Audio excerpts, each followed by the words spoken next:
Wednesday night, which means it's behind enemy lines night. And it is a special week for behind enemy lines because not only do I have a personal friend on, but that friend represents the Los Angeles Rams, a division rival. And I will be at the game this Sunday. I'm super excited to check out SoFi Stadium. Also super excited to get a bounce back win for the San Francisco 49ers. Looking forward to that. But there's so much to discuss because, man, you get these division games and anything crazy can happen. Tons of injuries on both sides. It is not the game we expected, but it's the game we have, and we are going to discuss it all next.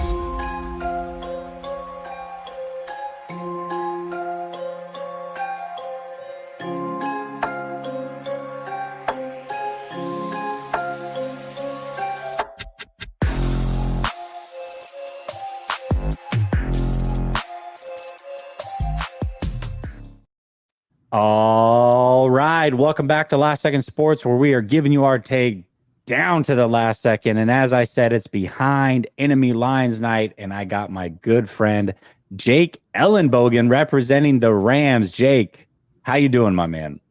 I'm good, Jesse. I'm here. I'm talking football with a good friend of mine. There's not much else I'd rather be doing right now.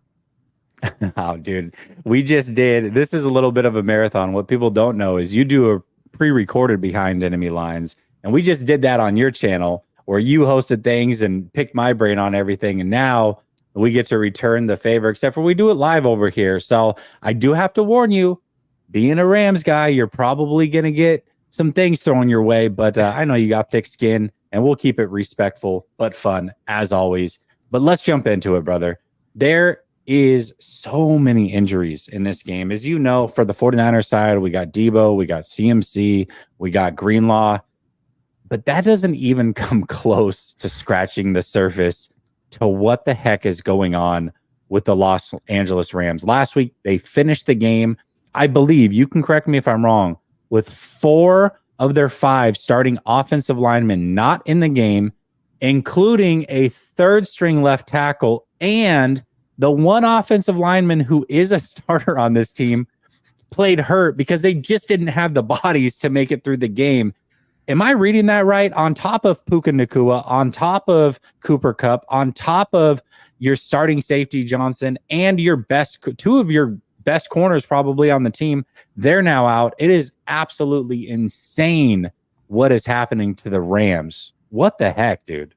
Yeah, it's brutal. I mean, I haven't seen anything like this since 2022. That's when it all went to hell in a handbasket. But what I would say in regards to 2022, because I actually had to do some research. I had to look this up because people kept saying it's like 2022. And I had this idea that I'll look this up and find out actually 2022 wasn't as bad as this. And guess what, Jesse? I've come to that conclusion. 2022 wasn't as bad as this. So 2022, they had Kyren Williams on the IR. By the way, going into week 3 of 2022, Kyren Williams on the IR, Tutu Atwell on the IR, Van Jefferson, Jacob Harris, Tyler Higbee, Tremaine Ankrum was put on season-ending IR, Logan Bruss season-ending IR, Jamil Demby IR, Brian Allen was out, Daniel Hardy was on IR, Kobe Durant was out, Troy Hill was on IR, David Long was out, Daniel Isom was on IR, and so was Jordan Fuller. And I understand that's a lot of guys, but did any of those guys sound, I mean, obviously Kyren Williams, we have to factor in that he was a rookie that year, didn't really do much of anything. Did any of those guys sound like you needed them tomorrow to win a game? No. I mean, it would have helped probably having not 3 of your corners out for week 3 in 2022. But considering everything that was going on, that was pretty doable. However, this is the 2024 list. You ready for this? Cooper Kupp, not going on IR, but he's out for at least the next game. Puka Nacua IR. Davis Allen is out. Tyler Higbee, physically unable to perform list. Joe Nopum, IR. KT Leviston, IR. Connor McDermott, IR. Steve Avila, IR. Jonah Jackson, IR. Laryl Murchison, IR. Darion Kendrick, IR, season ending. Trey Tomlinson, season ending, IR. Darius Williams, their starting cornerback, IR. And John Johnson, the third, IR, and he was one of their top safeties and was one of the best safeties through the first 2 weeks. So it's a lot of injuries, Jesse. It's a lot, but no one is going to feel sorry for the Rams, and that's just the reality of it. They're a professional sports team. There are other guys on the team. There's no excuses. That's what Sean McVay has said. That's what I'll continue to say. You can say injuries are this, injuries are that. Well, I can tell you without a doubt, injuries are not the reason the Rams lost 41-10. Anyone who's using injuries as an excuse for that did not watch the game. The game was simply won because the Cardinals wanted to win the game. They showed up, they showed out, and the Rams were honestly gutless on the defensive side of the ball. They're now leading the league in missed tackles. So that's a concern there. But you know, I know you'll have more questions, but yes, injuries are brutal for the Rams going into week 3. Now, is Witherspoon going to play this week? So that's the interesting one. I know he probably wants to. Now, he is in football shape because everyone immediately starts to wonder, a guy that is signed to the practice squad, is he ready to go? Like, where are we on him? He's in football shape, but being in football shape and being in game shape are two completely different things.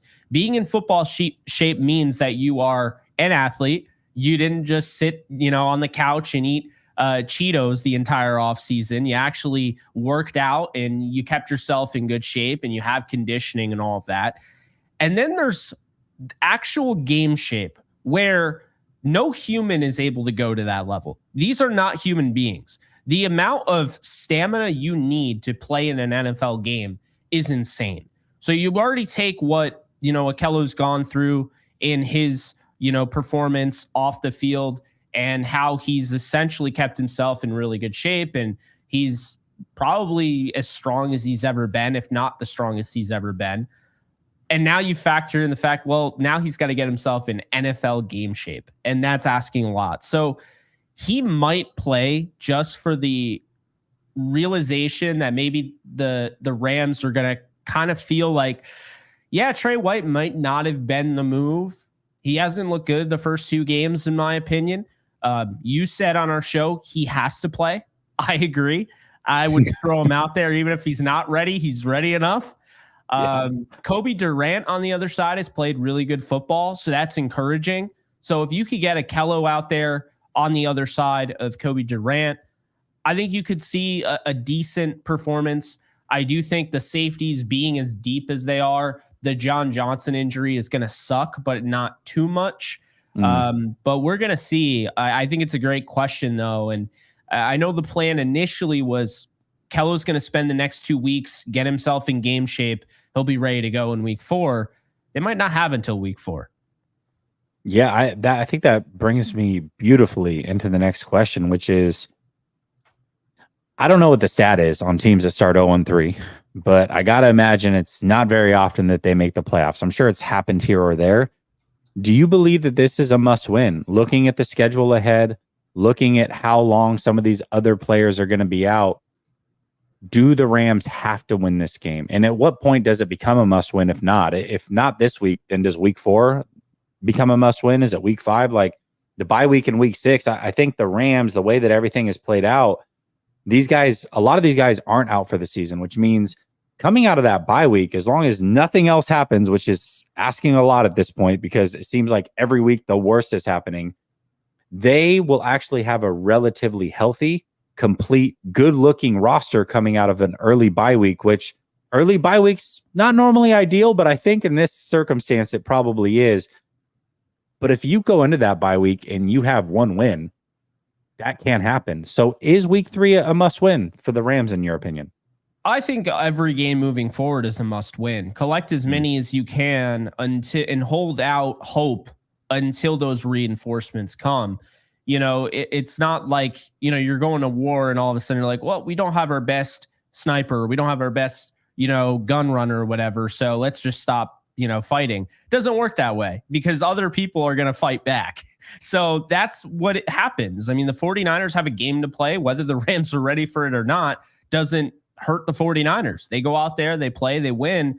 They have, goals. And, obviously, I'm sure in the back of their mind, they're probably looking at this like, we could bury the Rams here and make it so a team that maybe we viewed going into the season as kind of like going to, compete for our spot in the NFC West and at the top, now they have a chance to really bury them. And I do think that is possible because, by the way, Jesse, I do have the stats. So, of course you do. I would be looking at them too if I was in your situation. Since 1979, only 6 teams have made the NFL playoffs after starting the season 0-3. And the last team, the reason, by the way, 1979, that was, I think, the first expansion. So that's what the significance of that year is. But the last team to make the playoffs starting 0-3 was the 2018 Houston Texans. And I'll tell you this right now. Last year, the Rams went through a rough patch. They lost Kyron Williams to an injury.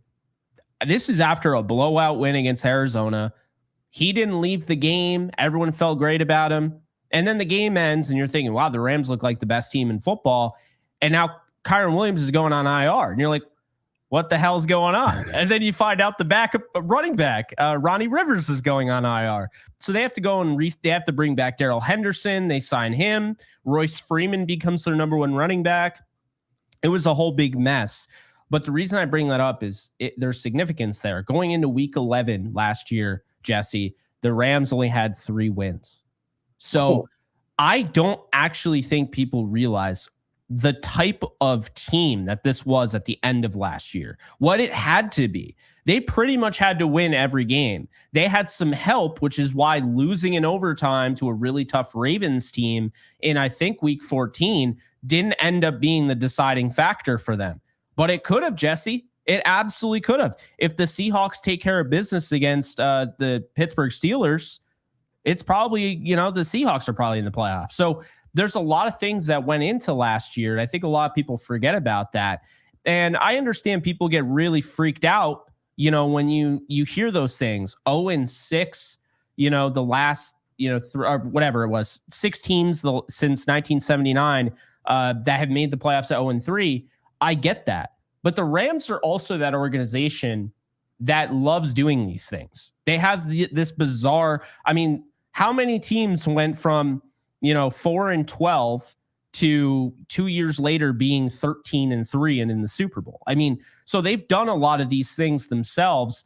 And last year being 3-6, the only thing that you could say was better than that and making the playoffs was the Jaguars. They were 3-7 the year they went to the Super Bowl, or went to the playoffs with Trevor Lawrence. So, Jesse, I'm not looking at it like it's a death sentence, but win because you're supposed to win. Don't win because you have to win. Win because you're supposed to. The funniest thing about this whole thing, Jesse, is this. I just said, going into week 11 last year, the Rams only had 3 wins, right? If they beat the 49ers, beat Chicago and Green Bay, they're coming out of the bye better than they were last year. Just think about that. That's how easy this whole thing can go away. But the 49ers are a great opponent. They're tough. It's not going to be easy. And I'm not going into it assuming they'll win. But it is a reminder, if you could steal this one, you're in really good shape, I think. Because I'm pretty much already looking at this like, if this is a loss, they're 0-3. You take one from Chicago. You take care of business at SoFi against Green Bay. You're 2-3 coming out of the bye against the Raiders. The Vikings game became tougher. Seattle, Miami, New England. I think that they can win, up until that week 11. I think they can win more than 3 games, which puts them in a better position than they were last year. That is crazy to think about that. And I would agree. I think the Rams can get 2 wins before the bye week. Go into the bye week, so they play 6 games, right? And then week 7 is a bye week. Is that how it works? Yeah, so Or 5 week games? 6 is the bye week. So Oh, then they week come 6. out. So they'll have 5 games. Okay. So if they could be 2-3 coming into the bye That's and fine. then get some of these guys back, I think they're going to be in really good shape, actually. I mean, maybe not in shape to win the division, which that's awesome. I don't want them to have any home field advantage in the playoffs, but them, if they could stay healthy the rest of the way and make the playoffs, I mean, that's a really, really good football team that not a lot of people would want to play. I mean, it would actually kind of remind me of when the 49ers snuck in a few short years ago, beating the Rams, and then ended up making it to the NFC Championship, losing to the Rams. But remember, along the way, they went to Green Bay, the number 1 seed, and knocked them off. And then went in and played the Rams in a very highly contested game. So I don't think you want to play a team like that fought tooth and nail, went through all the adversity in the world, and it was like, yeah, we still had the gumption to make the playoffs. So now what? Here we go. I wouldn't want to play that team. So yeah, I don't want them to be injured is the reason why they lose. But if we could go into that by 1-4-ish, I'd be much happier. Yeah, I mean, people are already assuming that they're gonna go into week 6 by 0-5. I don't necessarily think that's a fair assumption. I mean, I understand, and trust me, I get it. Arizona was really upsetting. It was upsetting to me because I'm one of those guys where I watched SoSar Rams football. I watched AJ Feely on Halloween while all my friends were out trick-or-treating. I watched AJ Feely and I enjoyed it because I went there every single day, putting on the TV and watching these games and having to go out to watch them because they weren't on local TV in New York. But I went out every day knowing I was getting to see my favorite team play football. And as long as they put in the effort, which you cannot say this team wasn't talented, these teams weren't talented in the past, but they put in effort. Last week was inexcusable, indefensible, just sacrilegious to what Rams football should be. And Sean McVay, make no mistake about it, was not happy about that game. So I do think that they're going to make some adjustments. And I think even though we don't know how good Detroit is technically, and we'll see, I guess, this weekend against the Arizona Cardinals, and then we'll be confused again because if the Cardinals are, they beat him, are the Cardinals not that good because the Lions aren't that good? It's just a whole big thing. But my point is, just because they lost most recently to Arizona the way they did shouldn't nullify the effort, the guts, everything it took to get back into a 17-3 ball game and take the lead on the road against a team that was just in the NFC title game. No, it's a very, very good point. And, they do have a lot of injuries, but believe it or not, this is the healthiest the offensive line has been. They'll be getting their left tackle back, their right tackle back. Bo Limmer, I think, is a fantastic player. In fact, I wanted the 49ers to draft him instead of Kingston. He was there, and he can play center. He's an upgrade over Brendel, I believe, already. Absolutely. But that's beside the point. Bo Limmer playing center. Your right guard, I think, is healthy. So really, it's like you've got a backup center and a backup left guard, but that backup center is a rookie in Bo Limmer, who I think is a pretty good player. So the offensive line is more intact than what it's been for a big chunk of things already. Now, you're not going to have the weapons, but if you can run the ball, play good defense, anything can happen. So I'm not sleeping on the Rams by any means. A division game, things get squirrely, but I feel pretty good. And I don't think it's a must win per se for the 49ers in the standpoint like, oh my gosh, the season's over if they lose. I think if we were embarrassed as 49er fans losing the way they did to Minnesota, if they lose to the Rams, we should feel even more embarrassed in the state that they are in. I'll just leave it at that. Doesn't mean that they can't bounce back or have a great season, but I would not feel great at 1-2 with those 2 losses hanging over the 49ers' head. I just wouldn't. On the way the Vikings look, that's going to be a potential tiebreaker. I mean, who knows how good the Vikings are going to be this year? And then the Rams. I always say, I mean, it doesn't matter if it's early in the season or later. These games matter. And I still, whether it's delusional thinking or not, I still feel like, the Rams should be eyeing the tiebreaker over the Niners. I think they should try and get the tiebreaker over the 49ers. You're not sure where it's going to go. And we always look at it like tiebreaker, you think of playoff seeding. No. I mean, like, we don't know how the Niners are going to look the rest of the year. We don't know how the Rams are going to look. Tiebreaker in general. I mean, you would hate to lose out on the playoffs, knowing you're the better team at that time when the decision's being made. But in actuality, this game back in week 2 or week 3 was the deciding factor. I mean, that is a killer. So I do think kind of looking at this game, I mean, last year they played, it was the home opener last year, week 2. The Niners were 2-0. The Rams were 1-1 following that. That game was great. That was a great game, 30-23. I know the Rams would probably want that back. Wouldn't have minded having Cooper Kupp healthy for that game, but you had Puka Nacua. Now you don't have either. So I think the next best thing to look back on in that game, we saw Tutu Atwell go 7 for 77. I have to imagine you could think Demarcus Robinson is your number 1 wide receiver right now. You could be really high on Tyler Johnson. You could love the rookie in Jordan Whittington, which I do. But going back to week 2 last year, Tutu Atwell had 9 targets. Puka Nacua had 20. We're not going to get into that. But Tutu Atwell, I think, is kind of the X factor in this game, because if he can get open downfield, he's got great hands. He can help in the run game, so they can still run that 11 personnel, keep him out there. He's a really good run blocker, considering the fact he's 5'9" and a $145 soaking wet. But when you look at Tutu Atwell, that speed, that can open up everything for the offense. And my biggest issue is the lack of usage with number 5 has been the problem. It's not the main problem, but it's been one of the problems. And so I think, they're going to try some creative things this week, Jesse, to try to get anything going. And if they can get Tutu Atwell going, in the deep passing attack, open up over the middle, get guys like Demarcus Robinson, Tyler Johnson, Jordan Whittington to do their thing after the catch. And then you have a run game to speak of with Kyron Williams and Blake Corum this week, and the most healthy offensive line that they've had, then I think they got a shot. But it's a lot of ifs. A lot of variables come into that. So it's a lot of ifs. I don't feel confident that they're going to win this game. I'm not saying the Rams can't go and win this game. It's at SoFi Stadium for whatever that means for them. Because the Dodgers are playing that day as well, and Rams fans will be at the Dodger game for God knows why. They're playing the Rockies. Come on, give it a day. Just go and support the Rams. Don't go to the Rockies game.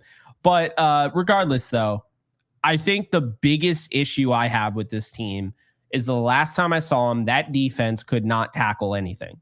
And I'm looking at Jordan Mason, and I'm seeing it's a close game. It's a 3rd and 4. And Kyle Shanahan's like, well, we're a little too close to maybe not run it, but a little too far away to feel great about throwing it. And he just says, you know what, screw it. We're going to run it with Mason. And he looks like he's dead to rights in the backfield. And then typical 49er fashion, anytime Christian McCaffrey had the football, you'd see him. He's in the pile. And then fast forward like 2 seconds later, and he's just breaking tackles, and he's in the second level. And you're like, are you kidding me? I think it's going to be like that. So that's how I feel. I just feel like right now the offense can do their thing. You still have Matthew Stafford. You still have Sean McVay. But the defense is the most concerning factor for me going into this game. Yeah, I would. It's a young defense. I thought they could be better than last year, even without Aaron Donald. I know it sounds crazy, but they've had multiple injuries to very good players in that secondary, and I think that's definitely made it tough. And then, rookies, you can be a great prospect, but it doesn't always click when you get to the NFL. And so I think that's kind of what they're going through a little bit. But also it's a situation where they are young players and it could click at any time. And if it does, it's like, oh, okay, well, here we go. Now this is what we expected. So maybe that's this weekend, maybe it's not. But the defense, I think, is a bit of a concern as well with a guy like Mason. And Brock Purdy, if he has time, he's going to dice you up. So Dave Barclay says, Jesse, let's get it. Appreciate you as always. Appreciate you, Dave. And Philip says, Battle of the Broken. Although Huff might be back. Yeah, I think it looks like he's trending towards playing. So that's great. Cryptic says, J&J, question for you both. We've seen the Niners start 3-5 and 2-4 and make a run when players returned. Can the Rams be that team? Correct me if I'm wrong, but the Niners didn't even make the playoffs till the final game versus. It's funny because you sent this obviously 15 minutes ago.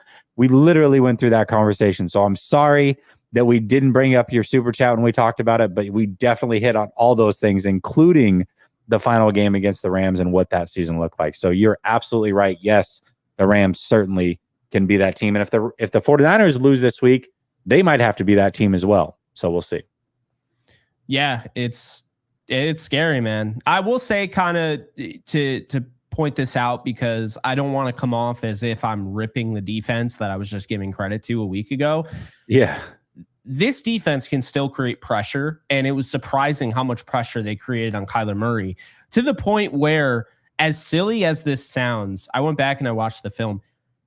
If the Rams finish those plays when Kyler's rolling around, and this is the brilliance of Kyler Murray, right? And this is the concern I have with Brock Purdy because he can make these plays. But if the Rams finish those plays and sack Kyler Murray on a lot of those, this game would have been completely different. I mean, almost every one of those plays was an explosive. Can you believe that? Almost every single one of them on Kyler Murray, where Jared Verse gets in there and he can't finish the sack, or Braden Fisk or Byron Young, they got pressure on Kyler. See, that was the thing that was so weird to me, is that Arizona even got pressure on the Rams, and they don't even get pressure in general. But yeah, the Rams, they pressure the quarterback. If I don't know how it's going to work against Trent Williams, that's going to be a real thing for Jared Verse. But I mean, if he could get pressure, if he could go up against Williams, we'll see what ends up happening. I think, Jesse, that's one thing I'll take away, like a mini storyline I'm looking forward to, is Jared Verse for real? Because we saw it against Taylor Decker, and you could argue he's top 10 left tackle. And we saw it against Paris Johnson, who I like, but I don't think is a top 10 tackle yet. Trent Williams is the tackle. He's yes. The guy. So it doesn't get any better than that. So I think that that matchup might not decide the game or anything like that, but I think it's a fun matchup, Trent Williams versus number 8 Jared Verse to look out for. No, I think that's a really, really good point. And I think that's something that you can look forward to. You always want your draft picks to play well. Yeah. And if he doesn't play well, it doesn't mean he's not good either, because Trent Williams is Trent Williams, right? But if he does play well, it's like, oh man, we might have something here. So I'll be interested in that as well. I'll definitely be interested in that. All right. You've named a lot of players on this team, and the Rams are interesting because I think for the most part, most fans outside of being Rams fans really don't know a lot of players on this defense, even if it was fully healthy. But now with all the injuries, there are guys that have to step up. So why don't you give me a player or two or three that you think might make a difference in this game that most 49er fans may not be familiar with? Yeah, well, I think kind of funny in keeping it with the same, and you guys might be familiar with him. You probably brought him up before. I'm going to say Braden Fisk to start it off. I know he's a second-round pick, but I was really impressed with some of the stuff he put on film in week 1. He just went up against Frank Ragnow. So it's just, you're not going to win that. But against Jake Brendel, I actually look at this as a real opportunity here. But Jake Brendel's not as good as Frank Ragnow. Come on. I'm sure somebody out there thinks that. But this is a real opportunity for Braden Fisk to not just put, production out there, put some counting stats out there. And what I mean by that is maybe get a sack or two, maybe generate some pressures. He's had a rough time. He has, because he's shown a lot, but I had to watch that guy solo try to tackle Kyler Murray. That was hard to watch. And he's an athletic freak, but Kyler Murray made him look ridiculous. This weekend, though, I do think he will have the opportunity against Jake Brendel. I do. So I'll say him first on the defense. The next guy I'm going to bring up, I think, is Kobe Durant. Now, Kobe Durant was a 4th-round pick from 3 years ago. And, I think it was South Carolina State he came from, so HBCU school. And Kobe has been somebody who in the past has kind of exhibited this superstar energy. I mean, we saw his first year, he led the NFL in interception return yardage, and he only played like 6 games. So that's pretty darn good. The second year, soft tissue injury after soft tissue injury, it just wasn't great. Now in year 3, he's being asked to be one of the guys. And Sean McVay had mentioned he was really excited about his maturation and just the development that he's shown this offseason. And I've seen that. I've seen that for sure. I mean, 39 passer rating when targeted in the first game of the year. I think that he's played at a really high level. And I think Trey White has not. And so, unfortunately, I think because of Trey White's inabilities at times, I think it's kind of held Kobe Durant out of a potential spotlight where people could be talking about him. So there's that. And the last guy I'm going to bring up here is in the safety room. And to me, it may not be fair, but he's got to find a way to do the most playing this Sunday, playing moving forward. We don't know how long John Johnson's going to be out. I'm talking about 3rd round pick out of Miami U, Cameron Kinchins. Okay. This is you guys have like 4 guys in the secondary named Cam or Cameron, right? Yeah, it's insane. Cameron Curl, Cameron Kinchins, Cameron Lampkin. Yeah, there's 3 guys right away. What's funny is they're both spelled. So Curl and Kinchins spelled their name the same. Kamren. Like that is interesting. So, but yeah. So I think we need to see. I think like an X factor under radar guy is Cameron Kinchins. And the reason I say that is because, I mean, this poor dude, I hope he doesn't go online, because the first game, Rams fans were just like, you're telling me this guy wasn't on the field the entire game and then came in on that overtime drive against the Lions just for a helmet to helmet penalty and then was never on the field again. Really? And then this week, Kinchins is the last line of defense. He needs to understand this. And if you're going to play ball hawk, you need to come down with the football. Well, a lot of people aren't going to talk about it, but Marvin Harrison Jr.'s, I think his 2nd touchdown, or at least it was a big catch, it was a total coverage bust. So Kinchins has, his whole thing is he's the last line of defense, and the corner already broke on the ball. So you can't have 2 guys breaking on the ball and then, missing and then having Marvin Harrison Jr. wide open there, because then he's just going to take it, right?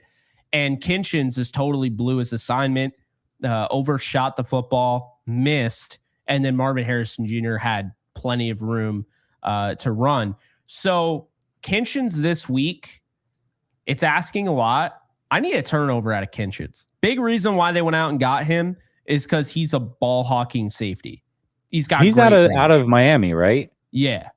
Okay. I need a turnover out of Kinchins. That's what I need. So we'll see what ends up happening. I'm not saying I'll get it, but I'm saying, Kinchins and Fisk and Kobe Durant, they need to play their best when their best is required. And right now, their best and then some is required. I think it's probably pretty required at this point. Yeah. For the Rams. They need somebody to step up. Brother Bob says Jake is really a Niners fan. Okay, I'm driving. Go Niners. Brother Bob over from the round table. Yeah. Love it. remember when him and Norb were going at it and he was just crapping on Seattle? That was so funny. That was hilarious. All right, brother. Give me a bold prediction from this game. And listen, nobody's going to hold you accountable to it, but I want it to be something bold to where it's like people are going to look at it and say, nah, there's no way that's going to happen. But if it does, you sound really, really smart. And if not, everybody will forget about it. All right. So I know I talked a lot about Tutu Atwell, but I got to throw it out there. We talked about this on the other show. Jordan Whittington, bold prediction, goes over 100 yards and has 2 touchdowns. Ooh, okay. I love it. All right. Yep. I like it. Okay, I'm gonna give one back. So Deebo Samuel's out. I think Kyle's tendency is to play the veterans. because he does not like to play rookies. But I have a feeling that Cowing's going to get in and have a monster play. So I'm going to go with Cowing to have a 60-plus yard touchdown at some point in this game as a receiver. I think he's going to get on the field, maybe sparingly. He may only be out there for 10 offensive snaps, but I think he's so electric. And I could just see a situation where Brock's given enough time and he gets Cowing on like a deep crosser or something like that. Maybe it's Cam Kitchens who blows the coverage, and then Cowing comes in and takes it into a house call, 60-plus yards, man. So I'm going to go with Cowing to get a 60-plus yard touchdown in this game. Oh, good God. If that happens, I swear to God. I mean, I can see it. And I like Cowing a lot. The guy was never covered ever. It's not like they didn't try to cover him in college. He's always open. Man, I could totally see that. I hope that doesn't happen. And I mean, look, I understand some people are like, who in the Wonder Bread is Jordan Whittington? Yeah. Well, Jordan Whittington, for a lot of people who don't know, is a 5-star recruit. He dealt with a lot of injuries. Missed 22 games, clavicle, shoulder, all that. So he basically ended up switching like his routine, his diet, all of that. Hasn't gotten hurt since. Knocking on wood actively because I don't trust the world right now. So Jordan Whittington hasn't gotten hurt since. He ran a 4.45 40. But a lot of people might not have heard of him because he was playing behind Adonai Mitchell. He's playing behind Xavier Worthy and Jatavion Sanders and Bijan Robinson for a little bit as well. So a lot of weapons were overshadowing him, but everyone that I talked to that had ever been in contact with him at Texas just raved about the guy. So I think on one of our shows when we were doing mock drafts, I actually had the Rams selecting him. I thought he was the perfect Ram fit. The Rams have a connection to Texas because Les Snead's stepson, I think, goes there. So they're in on Texas, right? But with that said, I just felt like a guy that can block, a guy that can be, I've heard described in camp as kind of like mini Debo, the way they want to utilize him. They were getting him snaps before everything went to hell in a handbasket, So now that they're really forced to give him opportunities, it's going to be exciting for sure. And that's, I guess, the only good thing here. You have to be fortunate as a Rams fan that Stafford's still available, I mean, for real, because, it could be worse. It could always be worse. You could be forced to watch Skylar Thompson this week. So, it could always be worse. But having Stafford, I think, gives them chances where they can just run their offense. And they might be playing the 49ers and Rams might be going with two different objectives. The Rams might even not. They're obviously trying to win the game, but I think a lot of the reason why people are like, why was Stafford in at the end of that game against the Cardinals? They told you all they're trying to do is get offensive reps for these young guys and get them in key with Stafford. I actually think those limited reps that were big risks, and I think people were upset for reasons. I get it. I think those are going to matter. I think he's going to be on the same page with a lot of these guys that people are going to forget about. And I'm not saying that any of them are going to be the greatest thing since sliced bread, but I think Jordan Whittington can do what I said he can do. I think Tutu Atwell is capable of going for 100. I think Demarcus Robinson is absolutely capable of going for 100 because we saw that down the stretch last year. And we saw, Tyler Johnson. And I'll say this, Tyler Johnson's 63 yards came on that one catch where, he made a nice nifty move and, made a bunch of guys pay and, miss and whatnot. But we haven't seen a consistent Tyler Johnson to this point. We've seen Tutu Atwell go for 100, Demarcus Robinson, and we've seen some interesting things about Jordan Whittington, who was one of the key receivers in preseason. So we'll see how they go about it. Last year, I would have liked to see them run the ball a little bit more against the 49ers, only ran it 14 times before they kind of just gave up on it. So, we'll see. But yeah, the way the way the sports world is going, and we're ignoring the Yankees for now because that would defeat my whole point. But the way the sports world is going for me with the Rams, Kansas Jayhawk football, thinking they had a shot at the college football playoffs, only for them to be 1-2 and looking like they'll never win another game.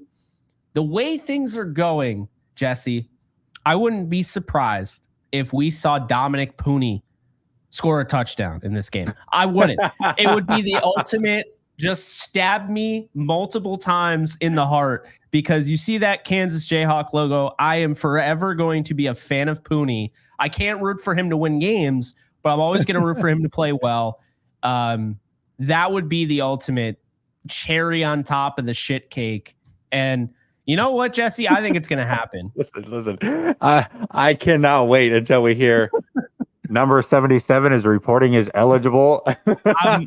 He just gets a touchdown. That'd be so funny. Talk about a bold prediction. I do want to talk about Whittington though, because if I remember correctly, and I don't want to put words in your mouth, but I think I remember when we were doing some of those mock drafts then, and I almost swear I remember you saying, if he ends up on the Rams and gets the opportunity, he might shock the world like Puka Nacua did. And it was like, that's crazy. And then when he got drafted, you're like, I'm telling you, I really like him. But there's no way he's going to put up Puka numbers because Puka's here and Cooper Kupp's back and he's just not going to get the opportunities. But I'm really into him. And now here's his chance to play for a couple weeks. That would be a crazy thing. And I don't think that's the craziest thought in the world, because Matthew Stafford makes receivers break records. I mean, it happens all the time. It's happened 3 times in his career. Obviously, he had Calvin Johnson, who's one of the best receivers of all time. But, he went and broke records. Then he gets Cooper Kupp.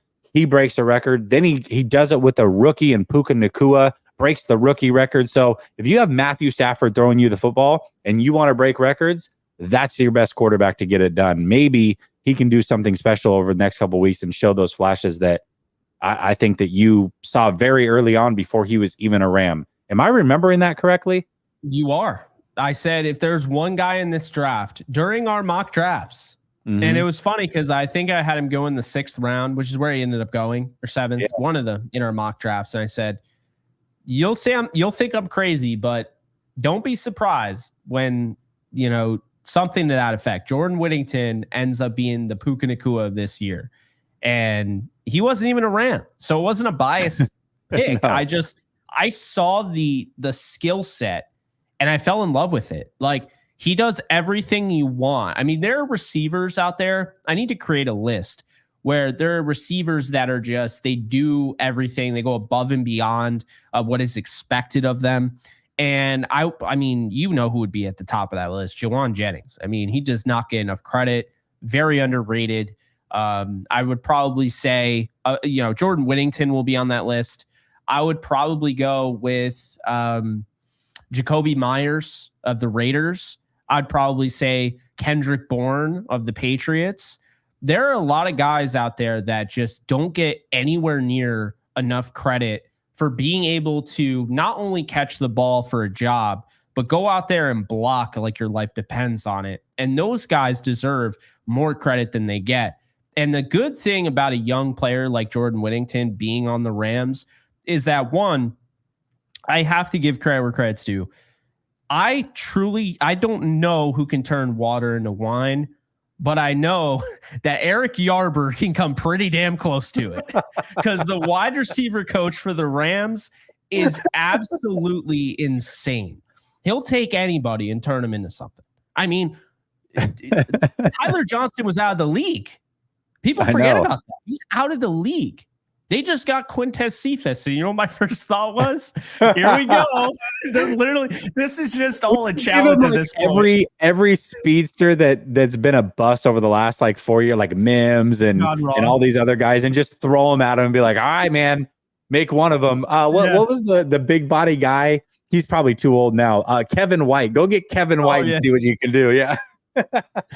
Kevin White playing his was it JUCO football, like right down the street from where I went to. That's and what's funny is that I think he could get the most out of some of these guys. I mean, the stuff I've heard, he's just incredible, and he's been the wide receivers coach for the Rams since 2017.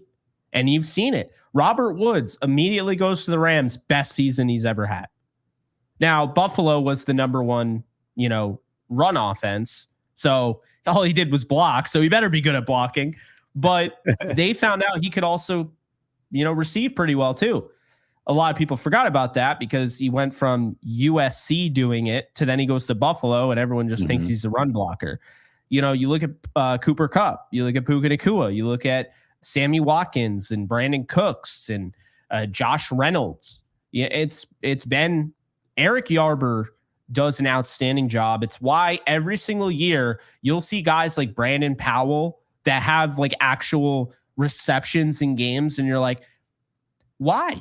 Why is he out there? Why? Yeah, how does this happen? Brandon Powell made sense to have 4K. He's out there because Eric Yarber's gotten him ready to be out there. It's why Austin Trammell, who you might not even know, Austin Trammell was on this team last year. He caught passes in meaningful games for the Rams when they weren't banged up. So that's I feel like the Patriots need to hire this guy because he's like the wide receiver whisperer, and they can't figure it out over there. Eric Yarber's the more. I'll say this, and this is a hot take.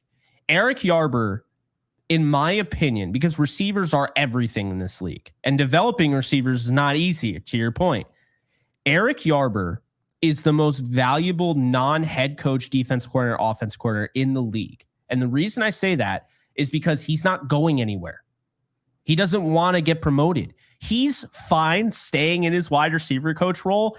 The Rams are just totally reaping the rewards there because if this guy he destined to be more than that and wanted to be a head coach, they would have lost him. We already know Sean McVay loses everybody. So the fact that they have a guy who's been there since 2017 and is like this unsung hero and has just done wonders and doesn't want to leave, I don't know how much more valuable it gets than that. That's wild. That's absolutely wild. Before we get to these super chats and a score prediction to round this thing out, let's hear a quick word from our sponsor. Whether it's fantasy football or higher lowers, Underdog has got you covered. Link is in the description. Promo code LSS to get your deposit match 50% up to $1,000 and your one free pick. Underdog, make picks, win money. Shout out to Underdog for being a great sponsor. All right, Cryptic coming in. He says, LA dealing with injuries, and Jesse has an undefeated record when attending games. This is true. Jake, we know you have the inside scoop. How are you preventing Jesse from making the 125 kickoff? I think people took the blood on your thing way too seriously. Like, last second sports where there's blood everywhere. Oh, Jake, what do you got planned? I know you're into horror movies. You got the Michael Myers mask in the background. You're gonna show up, pick Jesse up from the airport at LAX, and it's just you and no. I hope you guys a great time. Truthfully, I am a little jealous because I've never been to SoFi, but I will be there for the Eagles game, so it's all good. That's awesome, man. That is awesome. Yeah, that's I will say this, Rams fans have been great to me. I've got a bunch in my DMs that are like, hey, come hang out and tailgate with us. What's your favorite beer? We got you. So I'm actually the round table has afforded me to get in front of a lot of Rams fans. Hold on. I think my mic and stuff just switched. Yeah, I was going to point that out, but I didn't want to ruin your production. Oh, no. There you go. All right, there we go. I don't know. Sometimes when I play videos, StreamYard reverts it to like my computer cam and then my other mic. I don't know what's going on. Anyways, but Rams fans have been fantastic, and Roundtable Sports has afforded me to get in front of a lot of other fans from other fan bases. Yeah. And hospitality has been amazing. I'm actually really excited to go to this game and kind of kick it with everybody. So I think it'll be a lot of fun, and hopefully Jake doesn't pick me up from the airport, because if so, then that means things have gone very, very bad. All right, Jake. Let's round out real quick with a score prediction. I know what way you're leaning here based off of some of the things that you said a little bit earlier. You expect the Rams to bounce back, but it doesn't sound like you're actually going to pick them to win. And this does worry me, because the Minnesota Vikings fan also, this is actually the third week in a row, assuming you don't pick the Rams or you pick the 49ers to win. that the opposing content creator has picked the 49ers.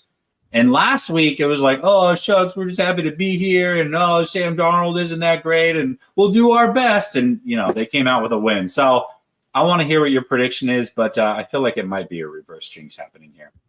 No, it's certainly not a reverse jinx. I want to make that clear. I'm definitely not in the business of, the superstition and all that. I don't think, they lost because they didn't wear the proper jersey. No. Although I haven't worn a jersey all year, so we'll see. Maybe if I rock a jersey, we'll be good. But I think the Rams are going to be in this game. I think they'll have a shot. I think it's going to be 23-13. Now, I understand some of you be like, but you had Jordan Whittington getting 2 touchdowns and over 100 yards. How does the math work? Well, I come always prepared. And unfortunately, Josh Carty is dealing with a groin injury. So I think he's going to make one of his extra points and miss the other. So, very well played. Very well played. I like that. Nice. But all jokes aside, though, 23-13, I think, is what we see. I think it's going to be a game the Rams try to come out maybe a little bit too aggressive. I think it's been kind of, a problem for them. They were aggressive in the Lions game. I agreed with it. Every call they went for, totally agreed with it, even after the fact. I like that Sean McVay has stood by them. But I do have the concerns because last week, first drive of the game, I know you want that first down. You didn't get it. Probably should have punted the ball. They've gotten into these spats early on where they kind of lose momentum and then they're fighting from behind. I could see that. I think this is going to be a game that they're in the picture the entire time. And then the 49ers talent will just prevail. Not having Deebo matters, though, because if there's a Rams killer out there, it is Deebo Samuel. He probably, I don't want that guy picking me up from the airport. Yeah, you have Aaron Donald to thank for that, by the way. Wait, the whole Deebo, who acting like you didn't know who he was. From that point on, Deebo Samuel went out of his way to burn the Rams. Like, he held that deep in his heart. And every time he played him, he did the same thing to the Eagles. All the trash talk back and forth. And it's like, man, when Deebo gets going, if Deebo has an axe to grind, he is going to take it out on you. And yeah, he's not going to be in this game, which makes things very interesting. You know what? I think I'm going to double down on the score that I gave last week. I was wrong once, but whatever. I'll be right this week, I'm sure. The 49ers do not lose when I'm in attendance for whatever reason. So I don't think it's going to start now. I'd hate to make this trip all the way across country to watch them lose. And I agree with everything that you said from the standpoint that I don't think the Rams are going to come out and embarrass themselves the way they did last week. I think they have a lot of pride. You've still got Matthew Stafford. You've still got Sean McVay. And there's no way that they want a repeat of that. However, talent does eventually win out. And even though the 49ers are missing some very good players, their skill position pieces are still much, much better than a lot of teams in this league when they're fully healthy. And with the Rams missing their 2 best receivers, they're definitely still ahead of the game there. So I think the 49ers talent eventually wins out. I could see a tight game in the third quarter, and then they just start to pull away. I'll go 27-17 49ers. Yeah, what it comes down to is they need that defense. They need a turnover. Even if they play good defensively, like that you saw in the Lions game, they need extra in this game. I can't stress that enough. They need field position, which that's the bummer about last week because Blake Corum got them the field position. But they need field position. They need to force a turnover, steal a possession. They got a shot. I just think they're going to lose as well, which isn't the end of the world. I know a lot of Rams fans are going to be upset. This is the game we have to win. It's the 49ers.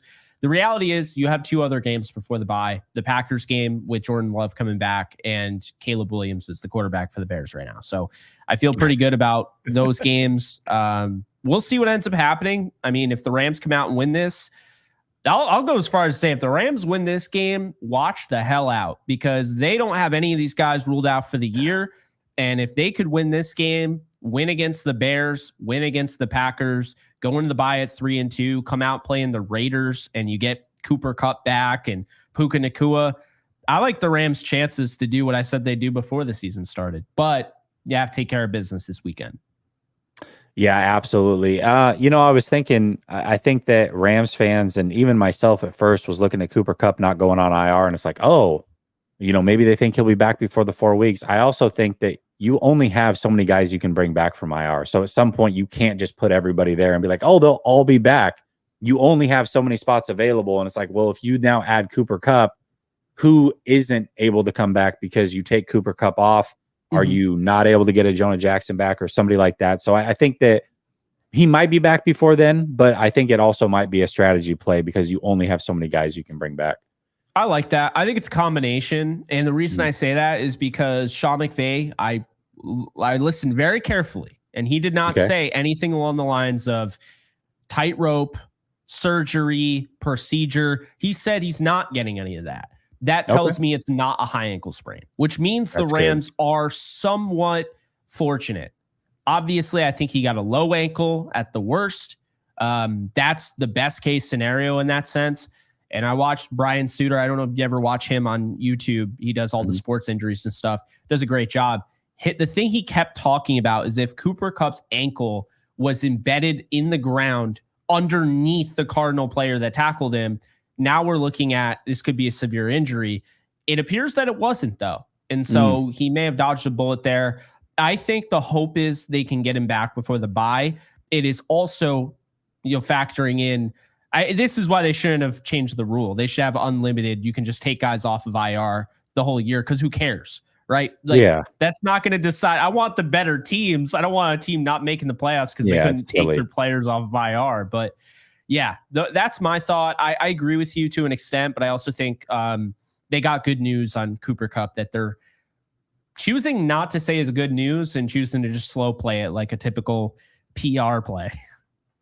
Garrett says Cowing's plus 700 to score a touchdown. Take your bets. Hey, you heard it here first. Dave Barclay says, is Cowing the next Mason, begging to play him weekly? I think he might be. It's just, Kyle Shanahan, man. He's got to be willing to play the rookies. And I think if Cowing gets in, he certainly could earn a spot on this team.